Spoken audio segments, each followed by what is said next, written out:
সাংবাদিকতার যে মানদণ্ডগুলো আছে সেটার পরীক্ষা নিরীক্ষার পরেই সেই বডিটা কারা সাংবাদিক হিসেবে কাজ করবেন না করবেন সেটা একটা লাইসেন্স দিবেন বা সেই জায়গাটাকে তারা সুনির্দিষ্ট করবেন। একটা পেশাগত জায়গা থেকে সাংবাদিকদেরকে একই ছাতার নিচে নিয়ে আসার একটা উদ্যোগ গ্রহণ করা আমাদের জন্য খুবই জরুরি হয়ে দাঁড়িয়েছে। আমরা সাংবাদিকতার কথা যখন বলি, সাংবাদিকদের একটা বড় সংকট হলো তাদের সম্মানী, পারিশ্রমিক এবং জীবনের সংকট, নিরাপত্তাহীনতা। এটা সময়ের সময় আমরা এটা দেখেছি যে আমাদের যারা সাংবাদিকেরা আছেন, একেবারে প্রান্তিক পর্যায়ে যেসব সাংবাদিকেরা আছেন, আমরা যদি জেলা শহর বা উপজেলা শহরের সাংবাদিকদের দিকে তাকাই, তাদের আসলে সুনির্দিষ্ট কোনো বেতন কাঠামো নেই। তারা মাস শেষে তারা বেতনটাও পান না। তো তাদেরকে নির্ভরশীল হয়ে থাকতে হয়, মুখাপেক্ষী হয়ে থাকতে হয়। এই যে মুখাপেক্ষী হয়ে থাকাটা, সেটাও কিন্তু স্বাধীন সাংবাদিকতার ক্ষেত্রে একটা ব্যাঘাত তৈরি করে।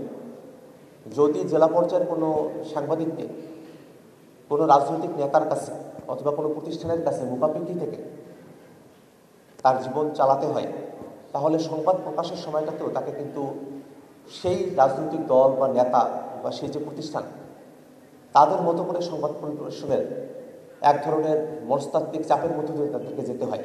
তো সেই জায়গাটাতে একটা পরিবর্তন দরকার, যে যারা আসলে গণমাধ্যমের মালিকেরা আছেন, তারা তাদের যারা কর্মীরা আছেন, সংবাদকর্মী যারা আছেন, সাংবাদিক আছেন, তাদের জীবন চালাতে পারেন মর্যাদা সম্পন্ন, পারিশ্রমিক এবং সম্মানী, যাতে মাসিক ভিত্তিতে এটা তাদের হাতে পৌঁছানো হয়, সেই ধরনের উদ্যোগ গ্রহণ করা প্রয়োজন। এবং এই জায়গাটাতে অন্য অনেকগুলো প্রতিষ্ঠান আছে যে জায়গাটাতে যদি বেতন না দেওয়া হয় তাহলে তারা এটা আইনগত প্রতিকার পান।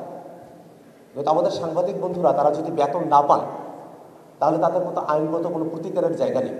তো আমরা জাতীয় নাগরিক পার্টি মনে করি যে আমাদের সাংবাদিক বন্ধুগণ তাদের যে বেতন কাঠামো সেটা থেকে যদি তারা বঞ্চিত হন তাহলে তারা আইনগত উপায়ে একটা প্রতিকার তারা পাবেন, সে ধরনের ব্যবস্থা করার দিকে আমাদেরকে যেতে হবে।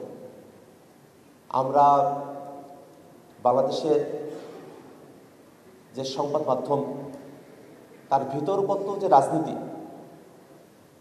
সেই সম্পর্কে আমরা অনেকেই হয়তো জানি, আমার একটু জানাশোনাটা কম। কিন্তু সংবাদ মাধ্যমের ভিতরের যে রাজনীতি, যেখানে কারো কোনো সংবাদ কীভাবে পরিবেশন করা হবে না হবে, প্রত্যেকটা হাউসের আলাদা আলাদা পলিসি, এবং তারা নিজেদের মতো করে সেখানে লোকজনকে রিক্রুট করে থাকেন, সেই জায়গাটাতে খুব বড় ধরনের সিন্ডিকেট কাজ করে। তা আমরা জাতীয় নাগরিক পার্টি মনে করি যে সাংবাদিকতা এবং গণমাধ্যমের ভিতরগত যে রাজনীতি, সেখানে যে ধরনের কলুষতা আছে সেটা থেকে আমরা কীভাবে বেরোয় আসতে পারি, কীভাবে বাংলাদেশের রাজনৈতিক পরিমণ্ডলের যে কলুষতা সেখান থেকে আমরা নিজেদেরকে বের করতে পারি, এবং সাংবাদিকতার ভিতরগত যে কলুষতা, সাংবাদিকতার ভিতরগত যে রাজনীতি সেটাকে আমরা কীভাবে ঠিক করতে পারি, সেজন্য আমাদের সকলকে মিলে একটা সমন্বিত পদক্ষেপের মধ্য দিয়ে আমাদেরকে যেতে হবে।